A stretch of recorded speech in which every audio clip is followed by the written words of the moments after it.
പിന്നെ മലയാള സിനിമയിൽ ഏറ്റവും വലിയ മാസ്റ്റർ ക്ലാസ്സാണ് ഇപ്പോഴും ജോഷ് പറയുന്നത്. ഇനി എത്ര പുതിയ ടെക്നിക്കും പുതിയ സംഭവങ്ങളായിട്ട് എത്ര പുതിയ ഡയറക്ടർ വന്നാലും ഇവന്മാരെക്കാളൊക്കെ വലിയ പുള്ളിയാ ഇവനൊക്കെ ഒന്നവൻ ആന്റണി ആന്ത്രപ്പൻ.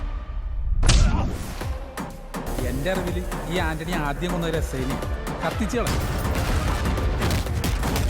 നീ പുറത്തന്നെ കുറിച്ച് അന്വേഷിക്കുന്നത് നല്ലതാ. പേര് ആന്റണി. പിന്നെ അനിയൻ എസ് ഐ ആണെന്ന് സ്വാധീനം വെച്ച് സ്പിരിറ്റ് കടത്താനാണ് പരിപാടിയെങ്കിൽ അത് നടക്കില്ല. ഇനി ഒറ്റ ലോഡ് സ്പിരിറ്റ് പോലും പരമശിവൻ കടത്തില്ല. എടാ, പരമശിവൻ സ്പിരിറ്റ് കടത്താൻ തുടങ്ങിയിട്ട് കാലം കുറച്ചായി. ഇതുപോലെ പല വെല്ലുവിളികളും നേരിട്ടിട്ടുണ്ട്. ഇനി നിന്നോടാണെങ്കിൽ അങ്ങനെ തന്നെ. നീ വേണമെങ്കിൽ സമയം കുറിച്ചിട്ടോ. നാളെ രാത്രി കൃത്യം 9-നും 10-നും അടയ്ക്കാൻ വാളയാർ ചെക്ക് പോസ്റ്റിലൂടെ എന്റെ ലോഡുകൾ കടന്നുപോയി. നിനക്ക് തടയാമെങ്കിൽ നീ തടഞ്ഞോ. എന്ന് ഒരുമിച്ചിരുന്ന് മോന്തെന്ന് റോയ് ചാൻ അറിയോ ഇയാൾ ആരാണെന്ന്? ഇല്ല, അറിയില്ല, അറിയിക്കില്ല. ഇയാള് ഇന്ത്യൻ മിലിറ്ററിയുടെ സൈബർ ഇന്റലിജൻസ് വിങ്ങിന്റെ കമാൻഡിംഗ് ഓഫീസർ മേജർ ശ്രീകുമാർ. 10-70 വർഷങ്ങൾക്ക് മുമ്പ് ചെങ്കോലും കിരീടവും വെച്ച് ഈ കാമാക്ഷിപുരം ഭരിച്ചിരുന്ന നാടുവായി. എങ്കിൽ നമ്മൾ അന്വേഷിക്കുന്നത് ആ ഭ്രാന്തനെയാണ്.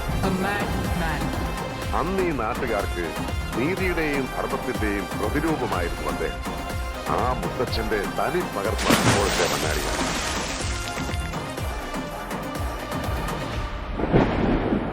നിന്റെ ഒക്കെ ടൈം കഴിഞ്ഞു.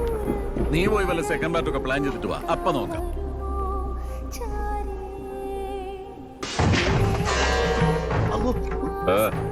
നേരെ നിൽക്കാറാവുമ്പോ പറയണം, നമുക്കൊന്നുകൂടെ ഒന്ന് മുട്ടണ്ടേ. വേലായുധനെ നേരെ നിന്ന് അടിക്കാനുള്ള ചങ്കുറപ്പ് നിനക്കായിട്ടുണ്ടേ. പഴയ ഫയലുകൾ എടുത്ത് വായിച്ചാ പോരാ, പഠിക്കണം. വെല്ലുവിളികളാവാം, പക്ഷേ അത് നിന്നേക്കാൾ 4-5 കൂടുതലുണ്ടവനോടാവരുത്. അടി കൊണ്ടാ പ്രശ്നമില്ലാത്ത ആൾക്കാർക്കൊക്കെ മുന്നോട്ട് വരാം, അല്ലാത്തവരൊക്കെ കുറച്ച് പുറകോട്ട് മാറി നിൽക്കണം. അപ്പൊ തുടങ്ങാം അല്ലേ? ഹര ഹരോ ഹര.